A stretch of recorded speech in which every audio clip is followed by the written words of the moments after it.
I think the key takeaway I got from that, even though I do it, but just a reminder that as an appraiser doing appraisals, really go back to the policy and make sure it's in the policy and see what the policy says. We are going to welcome to the stage our next speaker, Randolph Love.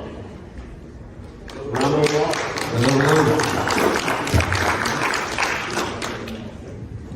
How y'all doing?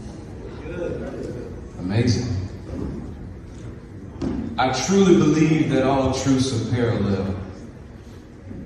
Before you eat something, you need to know where the food comes from. Before you drink something, you need to know where the water comes from.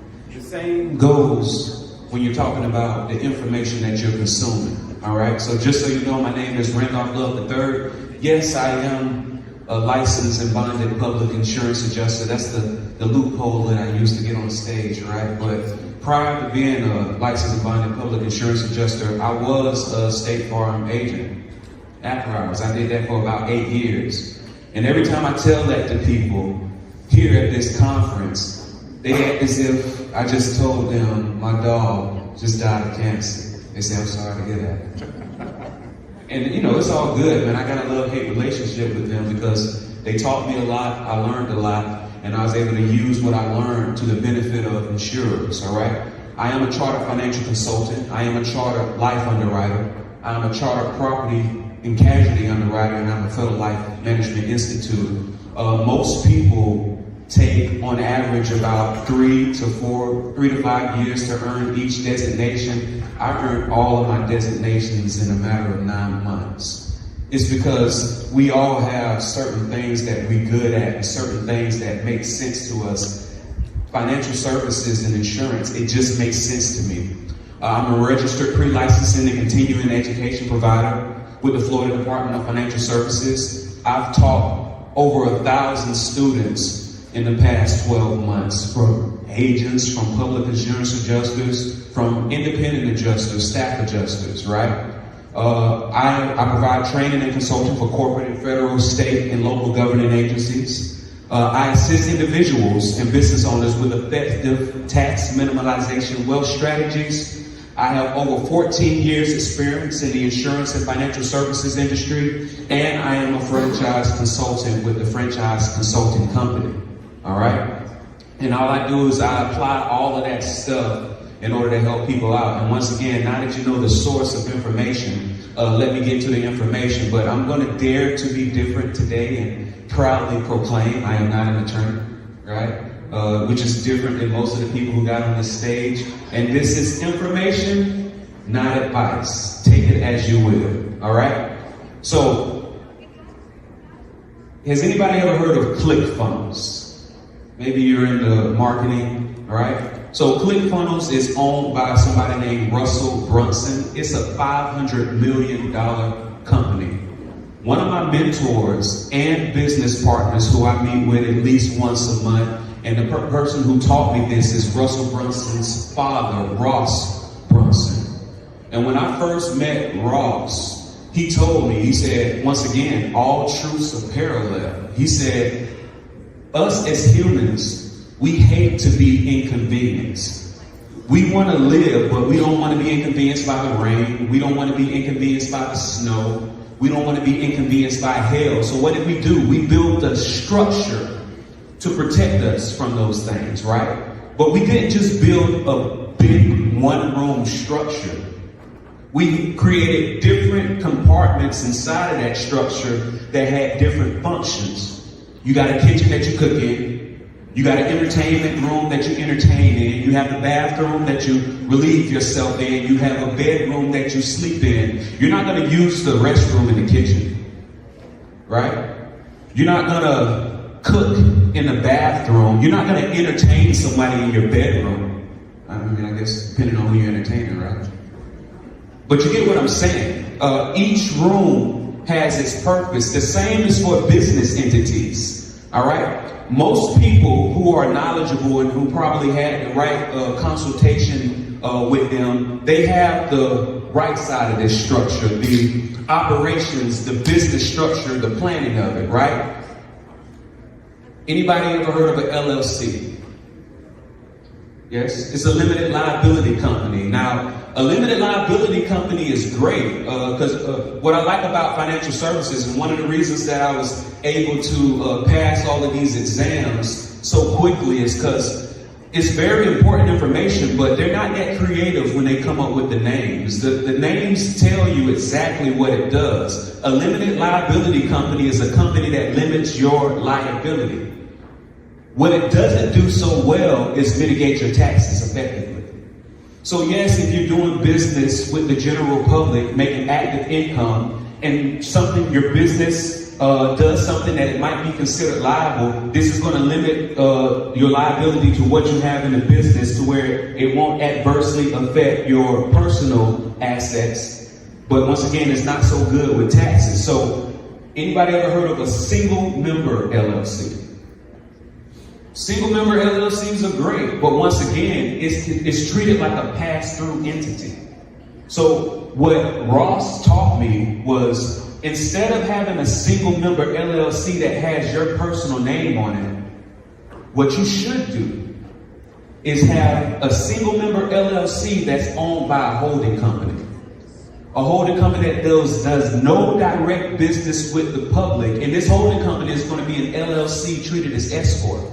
Why do we do LLC treated as S-Corp? Because you don't have to deal with all of the different minutiae and red tape of it being an actual S-Corp, but you get the tax benefits of an S-Corp. Does anybody know the benefit, one of the main benefits of having an LLC treated as S-Corp? Anybody? The main benefit of having an LLC treated as S-Corp is because it allows you to separate your active income and your passive income. Why do you want to do that? Because if you have all of this money coming in, let's say you made $500,000 for the year, they're going to treat that all as active income. The disadvantage of having that treated as all as active income, because approximately the first $162,000 that you earn under that LLC is going to get taxed twice. You're going to have to pay income tax, and you're going to have to pay what's called self-employment tax. Self-employment tax is made up of your Social Security requirement and your Medicare requirement, right? Does anybody know that as long as you've made at least $4,000 a year for at least 10 years in your past, that you've already fully funded your Social Security and Medicare? If you made at least $4,000 a year for the past 10 years, and it doesn't have to be like back to back, it can be 1 year. 1 year I did 4,000. A couple years ago I did 4,000. You're already fully funded, so all the extra money that you're pulling into it is like gravy. And listen, I know there's probably some red-blooded Americans here that understand that taxes are necessary, you know, but even when I come across those red-blooded Americans that say, hey, we have to pay taxes, I'm going to ask you one question. Do you believe that the government is handling your tax dollars appropriately? If you can find an effective way to mitigate your taxes by the entity that you have, that different room in your house, right? If you can find a way to mitigate it to where you're going to keep majority of those voluntary taxes that you were paying, but not because you're selfish, because you're going to give to the charities that you know, like, and trust. You're going to be able to give to the people that you know, like, and trust. You can make sure that that almsgiving that you do is actually being managed correctly. So what we do is we separate your active income from your passive income. So let's use that example. Let's say you're somebody that made $500,000 for the year. We might just say, all right, yes, this business brought in $500,000. However, only $40,000 of it was income, a salary. I'd rather pay taxes twice on just $40,000 than up to $500,000. And some people are going to say, no, you're only limited to up to the first approximately $162,000. Yes, that used to be the case, but what they did was your self-employment tax is 15.3%. 2.9% of that is for Medicare. After you hit that limit, yes, the Social Security stops, but the Medicare keeps going. If you are a married couple, once you exceed $250,000, they're going to add an additional 0.9% on that 2.9% on every dollar you make if it's not structured correctly. If you're a single person, once you hit 200,000, and don't be a married couple filing separately, they're going to add that extra money on top of 125,000. Just so you know, us financial advisors, when you're married, filing separately, the government treats you like a leper. Because they say, hey, you entered into this contract to where it's supposed to benefit you, but you're choosing to act as if you're single. All right, we're going to cut this in half for what you would have gotten if you were doing this as married filing jointly, okay? So after we put this single member LLC owned by a holding company, treated as S corp that does no business with the public, we legally avoided taxes as much as possible, because tax evasion is illegal. Tax avoidance is completely illegal. So we completely avoid taxes as much as possible. Now we're going to go to the other side of this chart that most people don't have, the family bank. We're going to make what's called a capital contribution to your family bank. Most people have never heard of an LLLP. You can reach out to your CPA right now and say, hey, what's a limited liability, limited partnership? They're going to say that doesn't exist. Yes, it does, right? What's the benefits of having a limited liability, limited partnership? What it does is it allows you to separate limited partners from general partners. Anybody that knows about limited partners and general partners, you understand that the limited partners, yes, you get to reap the benefits of the money coming in, but you don't have to take on any of the liabilities, right? So guess who's going to be the 99% general owner of your family bank, that LLLP? It's going to be your holding company treated as S corp. Guess who's going to be the 1% general partner of your LLLP? It's going to be your family trust. All right. Now, this limited liability, limited partnership is very important that it's domiciled in the right state. Has anybody ever heard of jurisdiction shopping? What jurisdiction shopping says is just because you live in a state, that does not mean that you're limited to only getting what that state offers. Because we all know huge companies that have their home office in one state, but they're domiciled in another state. What's the reason that they do that? Taxes and liability. They're going to go with the state that gives them the best tax mitigation and liability mitigation. Us as small business owners, the people who make up the majority of the businesses in the United States, we are allowed to do the same thing. So you're going to want to make sure that it's domiciled in the right state. Now, the state that a lot of people domicile their family bank in, their limited liability, limited partnership, is Wyoming. It's a lot of reasons why they domicile these companies in Wyoming, but the main reason is charging orders versus foreclosure. There's a legal remedy. Whenever you get accused of being liable for something, right? The legal remedy is we're either going to do charging orders or foreclosure, right? It's saying, hey, you just lost this $1 million lawsuit, Mr. Company Owner, and you owe X amount of dollars, all right? And if you don't pay it, we can foreclose on your assets in order for you to basically take care of this financial responsibility that you have, all right? What if you're in a state that only does charging orders? What it does is say, hey, it's multiple fold of what ends up happening.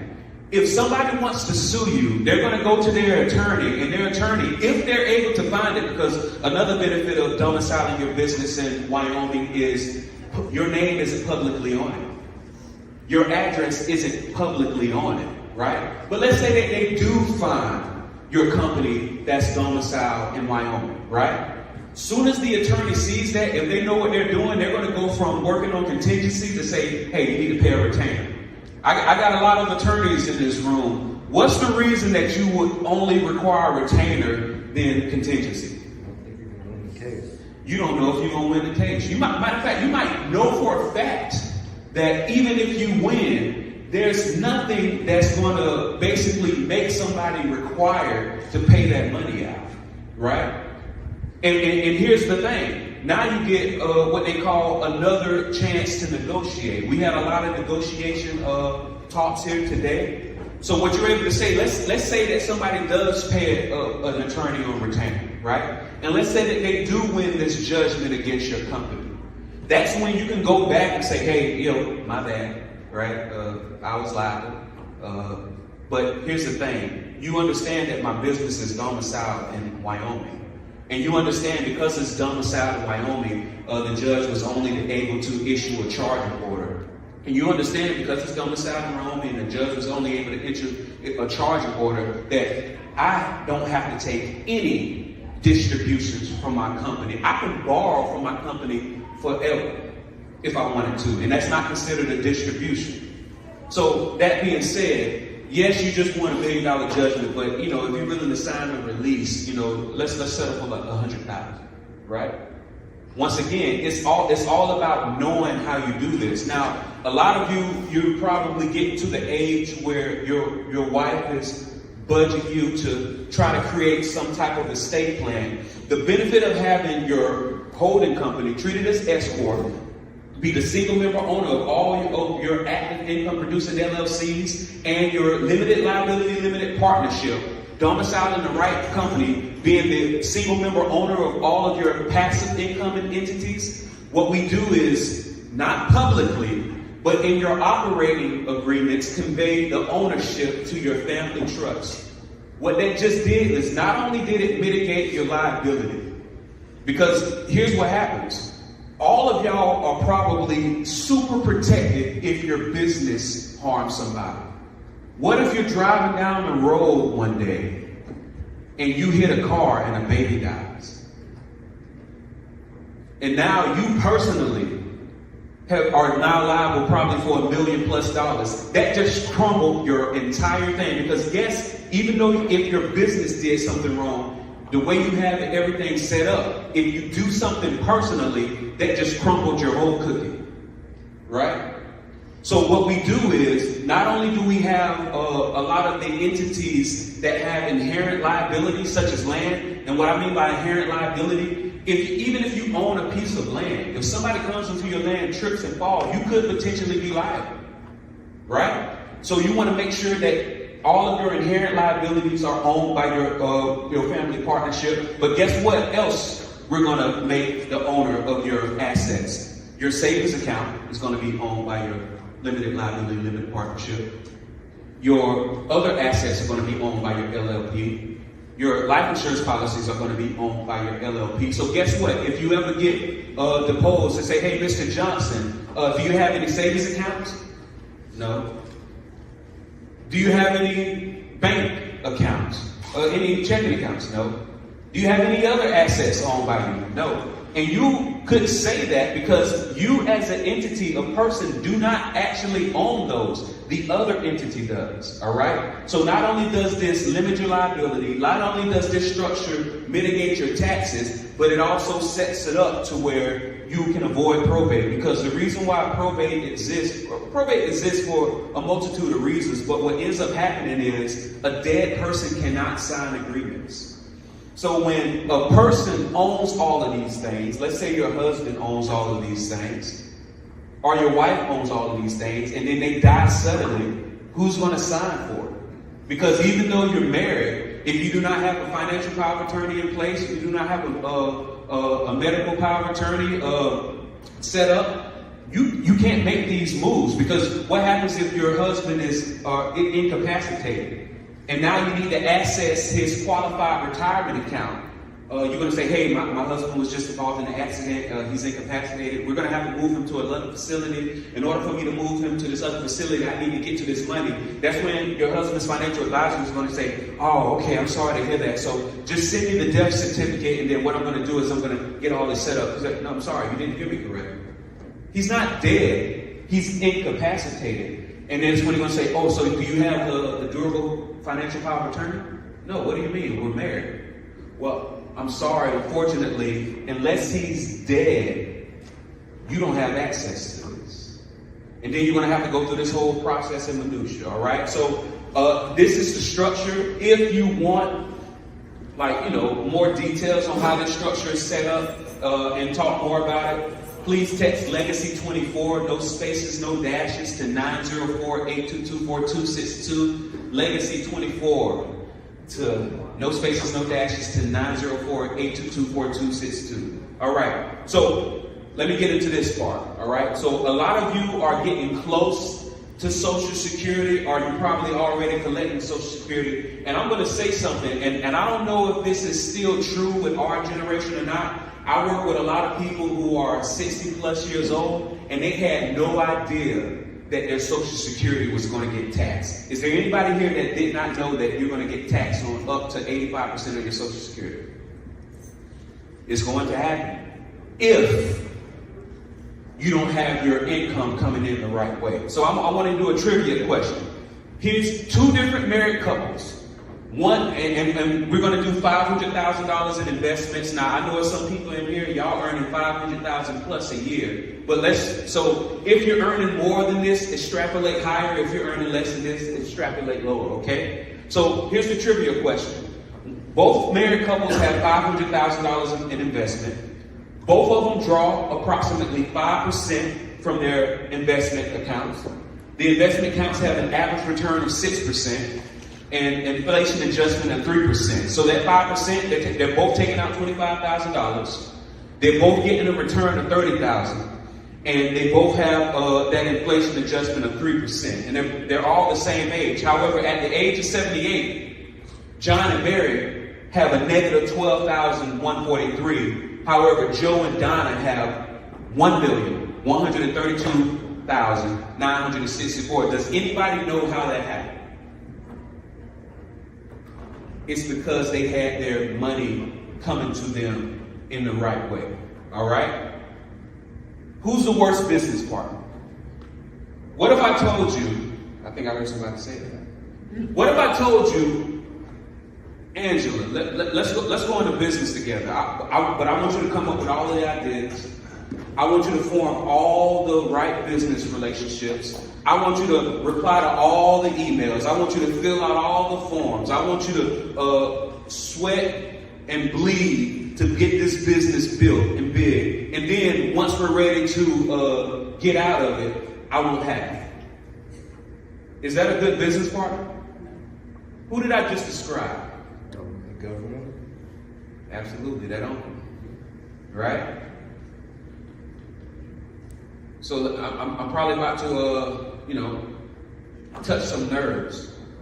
But an IRA is just an IOU. Okay? Would you like to pay the most possible taxes on your retirement accounts or the least possible taxes on your retirement accounts? All right?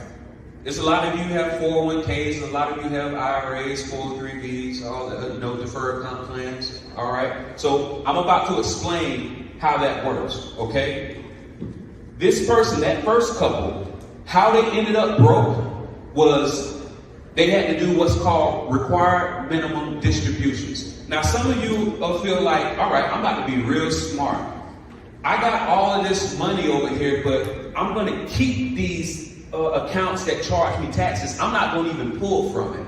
I'm gonna keep that for my family for when I die, but I'm going to pull from here. The government said, oh, no.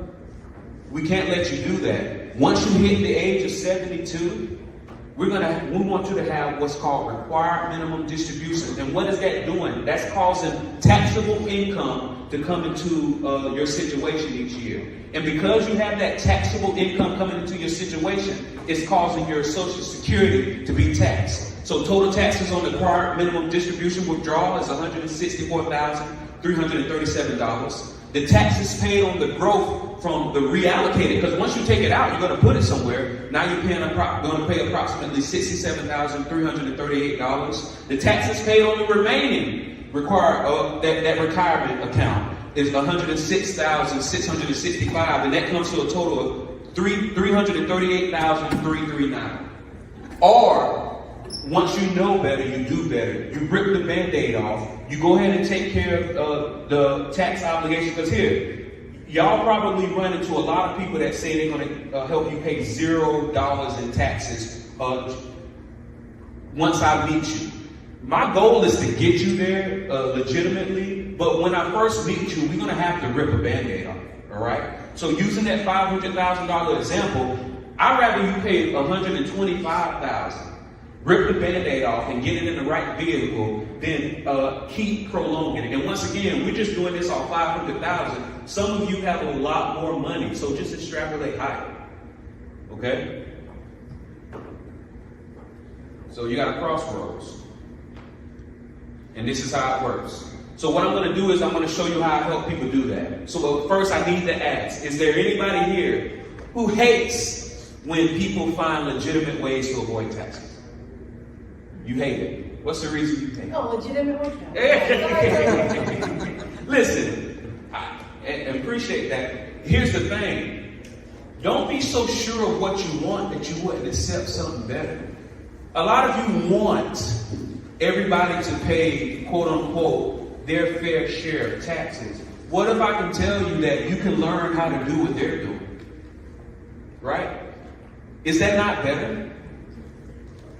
All right, so I have what's called the Miracle Money Vehicle, and that's just my branding that I put on it. My mentor, Doug, another mentor of mine, he calls it the Laser Fund. You have other people that call it different things. I call it the Miracle Money Vehicle, money infinitely reproducing a compounded liquid estate, right? Because here, from most important to, least important, you want your money to be liquid, you want it to be safe, you want it to have a good predictable rates of return, and you want it to be tax-free. Most people jump straight to number 3. They say, oh, this is going to earn me, X amount of percent per year. But it don't matter how much it's earning you. If you can't get to it, what does it matter? A lot of you are under the age of 59 and a half contributing to a qualified retirement account. If you can't get to it without being penalized and taxed, what does it matter? A lot of you have money in your house. I work with a lot of people that are house rich and cash poor. Because it doesn't matter how much the appraiser says equity is in your house. If you can't find somebody to buy it at that amount, or you can't find a bank to refinance it at that amount, it means nothing. It's not liquid. Liquid, according to most people's definition, is you're able to get to it in 1 to 3 days. And guess what? When you need the money the most, that's when you can't get to it. Right? You also want your money to be safe. After it's liquid, after you can get to it within 1 to 3 days, you want it to be safe. Right? Now, just because it's safe doesn't mean that it's the best vehicle. Because guess what? If you put your money directly into a savings account, it's safe. Right? But it's earning less than 1% interest. And I know some of you know I have a high yield savings account. It's earning 5. All right. Okay. It's still taxable. Right? It's still earning less than what it could. Right? So yeah, it's one thing for it to be liquid, but you want it to be safe. Because guess what?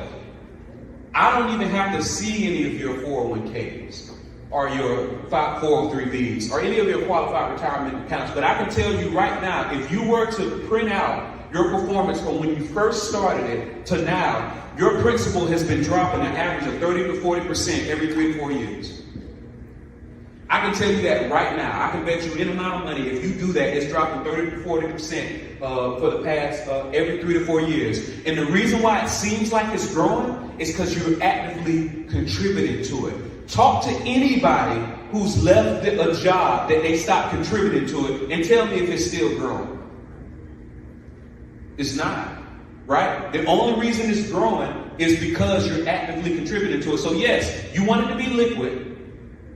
You want it to be safe, but you also wanted to have a good rate of return, all right?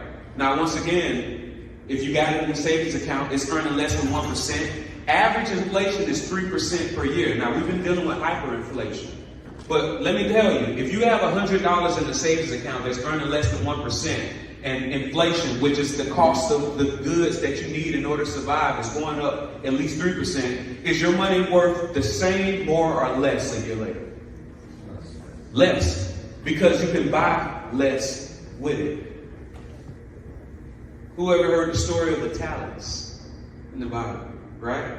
Putting your talent in the ground is like putting your your money in the savings account.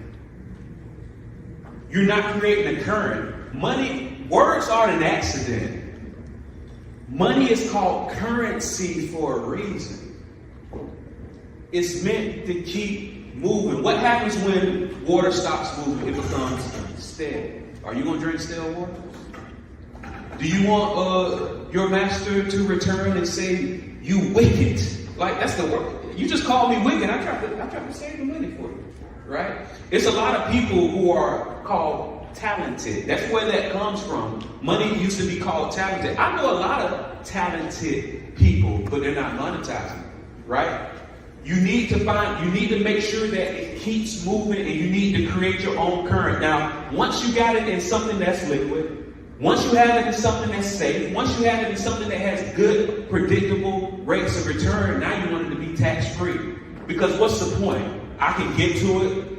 It's safe. I can go to sleep at night and not wake up and my principal will be worth 40% less. It has a good rate of return. But as soon as I try to get to it, the government wants half, at least. All right? So here's how we're going to do it. All right, y'all? So I'm going to tell you exactly what vehicle I put it in, but I do need a little bit of participation. Does anybody know what creative things that you can do with baking soda? Anybody? Can I get some answers? Brush your teeth. You can brush your teeth. Clean. Oh, the refrigerator for the oldest, right? Neutralize acid.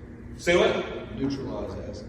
You can neutralize acid. Mouthwash, teeth whitener, deodorant, fridge odor neutralizer, air freshener, whitening agent for laundry, kitchen cleaner, garbage odor eliminator. What nobody said is what it was actually made for. Don't think about what it is. Think about what it does. If I told you that there was something that you can put your money in and it grows tax-free, as long as you access it correctly, you can utilize it tax-free. And when you die, it blossoms and passes to your heirs tax-free. What would you call that? A miracle. Did you know that exists? But it's just called life insurance. Don't think about what it is. Think about what it does. Now, I'm going to get into, some of you have already heard this before, and some of you say, I was sold a whole life policy, and I've been hating that decision my whole life. I'm going to explain to you how it should work, okay? But let me ask y'all a question. Do y'all think the future tax rates are going to be lower, the same, or higher? Higher. Some smart people, right? This is the way most people have their finances set up. Most people have their finances set up to where a majority of it is taxable, and then approximately 20% of it is, last in, first out, LIFO. The interest growing on it is taxable, all right? But this is the way it should at least be set up. At least 40% of the money that you're putting aside to be able to retire should be tax-free. The way that you can do that, once again, is with a properly structured life policy. So let's look at this. I want to show y'all what taxes does to your plan, all right? $1 compounded 20 times. Like, so 1 turns to 2, 2 turns to 4, 4 turns to 8, 8 turns to 16. And just 20 times of compounding, that $1 turns into $1,048,576. But what happens if you apply a 25% tax rate? Just a 25% tax rate, that $1 million just decreased to $72,000 approximately. And I know a lot of y'all are in a higher tax bracket. Congratulations on choosing the right industry. What if you are at a 33% tax rate? That same dollar just turned into $27,362, all right? One of the benefits of a max funded index universal life policy, so I'm going to be talking about a max funded index universal life policy. Notice I didn't say universal life. Notice I didn't say variable universal life. Notice I didn't just say index universal life. I said a max funded index universal life. It's tax free and it has protection from market losses. It's using indexing. Now, a lot of times when you say indexes, people that, oh yeah, I put my money in the indexes. Yeah, over time it's that, and third. No, I'm not saying, when I say indexing, we're not putting your money directly in the indexes. We're just using the index as a measuring stick, right?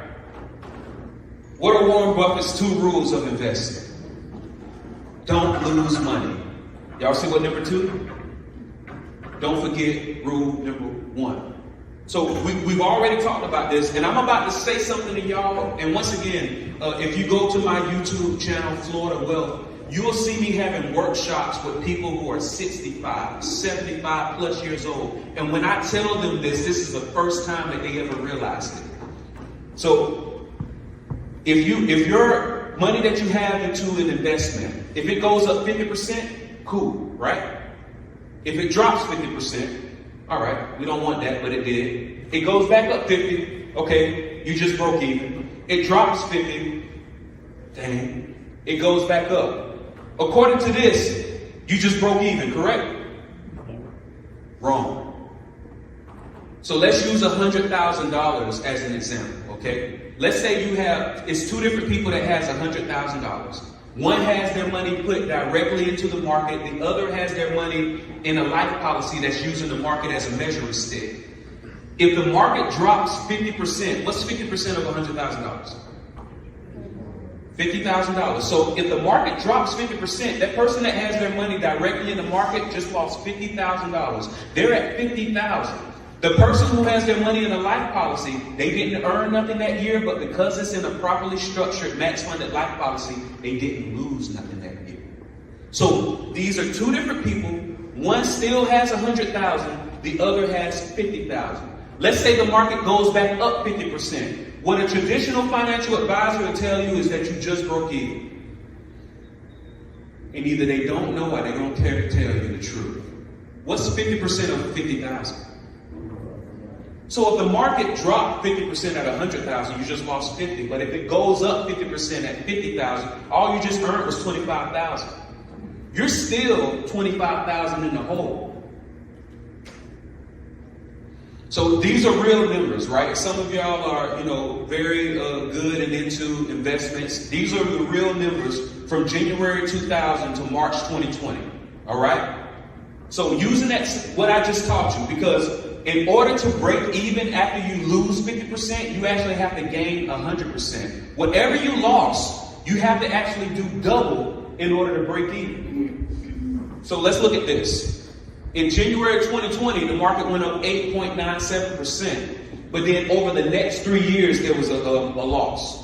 So over those 3 years, you lost 43.59%. So let's just make it a flat number, 44%. If you lost 44%, how much do you need to break even? 88. But guess what? You had 4 good years that totaled 57.34%. Have you even broken even from what you lost? Absolutely not. But before you can even break even, the market went down again another 2 years. That totals 44.24%. Once again, you need approximately 88% to even break even. You haven't even broken even from the last time. But then, boom. Now we got 100 at 55.73%. Your friends who have their money invested directly in the market are going to be like, hey, I just made 57% this year. And they're going to say how much you just made. And I'm going to show you how much that you made, but I'm going to explain to you how you can still, you don't want to be that person that tries to belittle them. Try to educate them, but you can listen to them and smile, right? Because what if, and once again, this is what it looks like. If you need another graphic representation of what it looks like to earn 50, lose 50, earn 50, lose 50, this is where you'll be at. But what if you're following Warren Buffett's golden rules and you don't lose money? Now, a lot of these indexes that are connected to these life insurance policies are capped at 11%.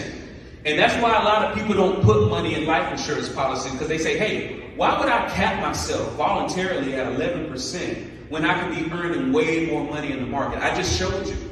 Because you're not losing, you're gaining. All right? So if we're using this, using those same numbers, where you're getting, where you're earning when the market does good, and then when the market does bad, you're not losing anything. You're not gaining anything, but you're not losing anything either.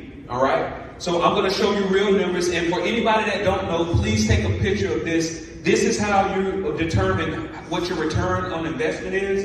And the reason why I want you to take a picture of this, because I'm going to bring this up later, all right? The way that you determine how much money you gain is you take the end date value minus the beginning date value. And then you take the difference, and then you divide the difference by the beginning date value, and that's your percentage. That's how much you earned on your money, okay? So let's use some real numbers, all right?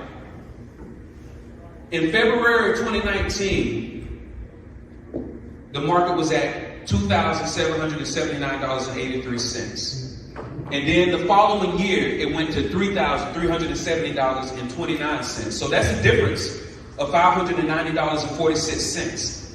And then you divide that difference by the beginning value, and then you see a change of 25%. So somebody that had their money invested directly in the market, you just made 25.9%. If you have your money in a life policy that's in an index that's capped at 11%, all you made was 11. All right, well, you can't win them all, right? But let's go to the following month. March, it was at $2,808.48. And then March 22, it was at $2,386.83%. That's a difference of a negative $421.65. You divide that by the beginning value, that same person that just made 25%, and remember, they probably haven't even broken even from the last adjustment. They just lost 15%. But guess what? You lost nothing. It keeps going. Now, let's say, once again, you already know how this works, but let's say the market drops. So just so you know, life insurance policy does not just have capped indexes. Now, we also have uncapped indexes, right? Now, an uncapped index is great, but the participation rate is at least 5%. The reason why we don't put all of your money in an uncapped index is because what if the market only does 7% that year? And now you got to get charged a 5% participation rate. We don't want that to be the norm for you. We want you to experience the full benefit of having a properly structured life policy, right? But let's say the market drops. That's when I'm going to hit you up and say, hey, the market just dropped. What I'm doing is I'm switching all of my accounts from the capped to the uncapped. What do you want to do? That's when you're going to say, I'm going to do what you want to do, Randolph, right? So, using this example, the market earned 64.8%. And once again, remember, a lot of these people, even though it was just a banging year, they still haven't broken even from the last adjustments. You, with your money in a policy, you're going to earn 59.8 because after you take what the market did and then subtract the participation rate, that's what you just earned tax-free. Imagine having $1 million in one of these properly structured index universal life policy and you just earn over 50% tax-free in 1 year. That's $500,000 tax-free 1 year. And what I'm saying is not unheard of. It's happened. All right?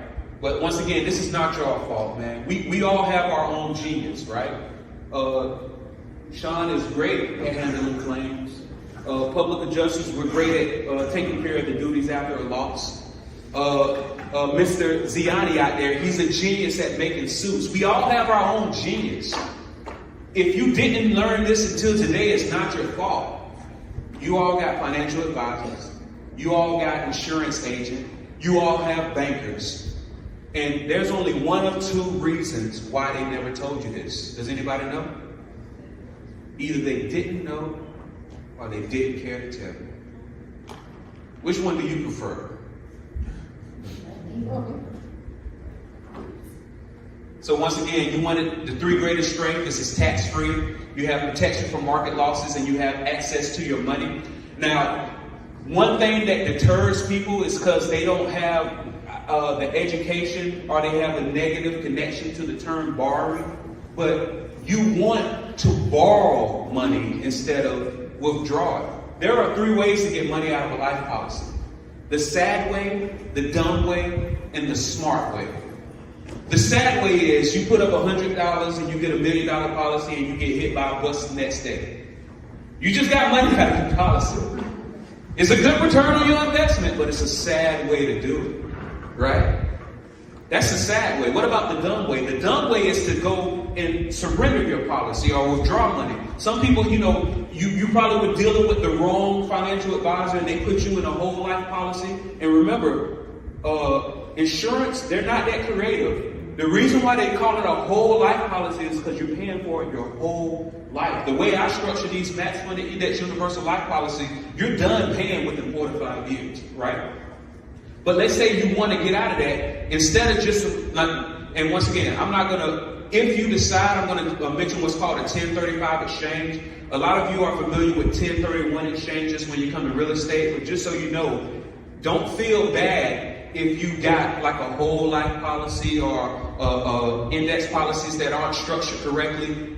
It's not the end of it. We can do what's called the 1035 exchange and get you under me and we can get everything situated, right? But let's say you are borrowing from a policy. The reason why you want to borrow is because when you look at the front end of your tax return, you have passive income, active income, and portfolio income. Nowhere on your tax return does it say borrow income, right? The reason why your Social Security is getting taxed is because you have other income coming from other places and they feel like you don't deserve to have all of this Social Security that you've been contributing to your entire life. No, we want to get it straight up. So here's how it works, y'all. So when you have money in your policy and you borrow against it, I call it twin babies. And who doesn't like twin babies, right?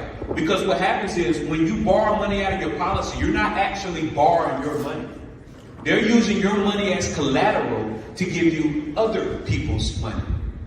And guess where that other people's money is coming from? From those savings accounts. All right? So when they come into those savings accounts, they give the savings account people that less than 1%. That's your part for participating in this. And then they loan you the money, let's say at a 5% interest rate. Now, the good thing about a max funded index universal life policy that's different from a whole life policy is when you borrow from it, whatever interest rate they charge you, they're going to automatically credit you the same amount to buy upside options. I don't know if anybody knows what upside options is, but basically you're paying a little bit of money to have the option to make a purchase. So let's say each share is $50 a share. You're saying, hey, I want to have the option to buy this at $50 a share no matter what happens. And let's say the share goes up to $150 a share. You go ahead and execute that option, and then you can get the difference in return. Okay? So here we have accumulated value and surrender value. So let's say you have $1,100,000 in your policy, right? And you borrow $100,000. So now you have a policy loan of $100,000. Once again, everything that you borrow, you don't have to pay back until after you die. Because what they do is they take whatever your death benefit is and they subtract what you borrow, all right? So now your available cash value is $1 million because you remember you started at 1.1 billion and then you borrowed 100,000. Now I made your available cash value down to $1 million, but your accumulated value is still 1.1 billion. That means the next year your money that's earning interest is going to be earned off 1.1, not what's left in there. And with that 10% growth, by the next year, your accumulated value is going to be 210,000. And guess what? You're going to do it all over again that next year. You're going to borrow money, another 100,000 out of your account. And it's not considered income because you're borrowing, right? And let's say you have a 4.5% interest loan on that interest rate. So really, what just came out of what you borrowed was 104,500. And once again, you do not have to pay this back until after you die. A lot of you, and my time is running short, but I just want to give you a quick analogy, okay? A lot of you, who's here has ever owned a quadruplex? Or any, multiple units, right? What it is, what if I told you that you can keep all of the income that you earn from tenants tax-free as long as you only fill it up according to TEPRA, DEFRA, and TAMRA. TAMRA, TEPRA, and DEFRA. And I know what you're thinking. And no, this is not the name of the supporting cast from the beloved 90s sitcom Moesha. That's good. Thank you. It's Internal Revenue Codes 1018, 72E and 7702. As long as something is considered a life policy, it grows tax-free, 72E. As long as you access the money correctly, you can utilize it while you're alive tax-free, 7702. And when you die, it blossoms and passes to your heirs tax-free. So as long as you do this and you follow those guidelines, everything after 5 years is completely tax-free. The only way that this could hurt you is if it won't hurt your family, right? But if you die during these first 5 years. But if you expect that maybe it's a possibility that you might live for another 5 years, then it is what it is, all right?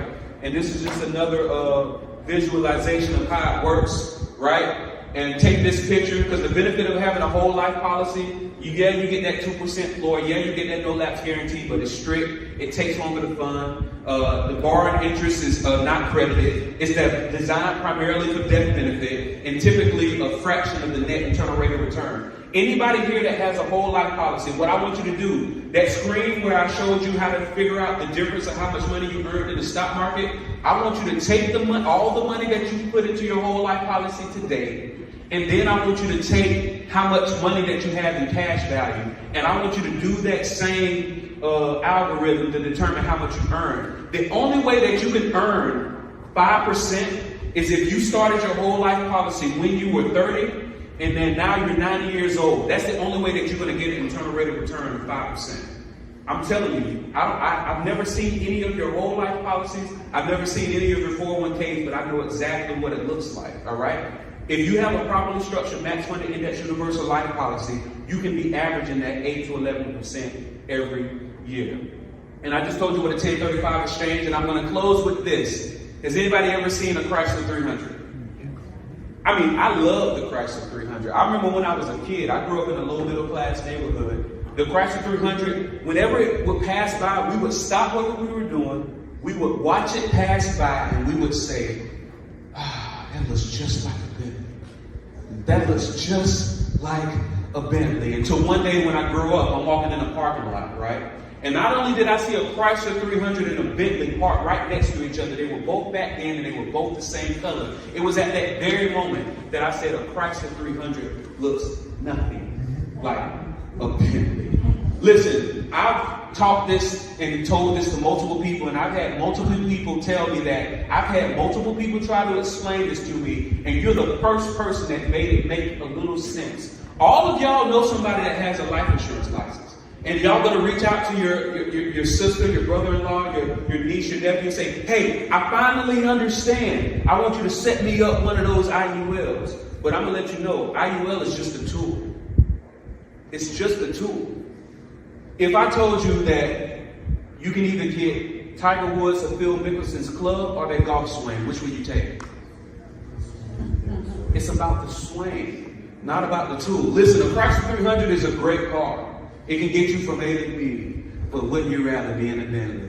Hey, my name is Randolph Love III. I do have a book coming out. Please text, if you want to get that book for just the cost of shipping and handling, text franchise 24, no spaces, no dashes, to 904-822-4262. I'll get that autographed copy to you. It's going to be done next month, so go ahead and get it now. Thank you for attending.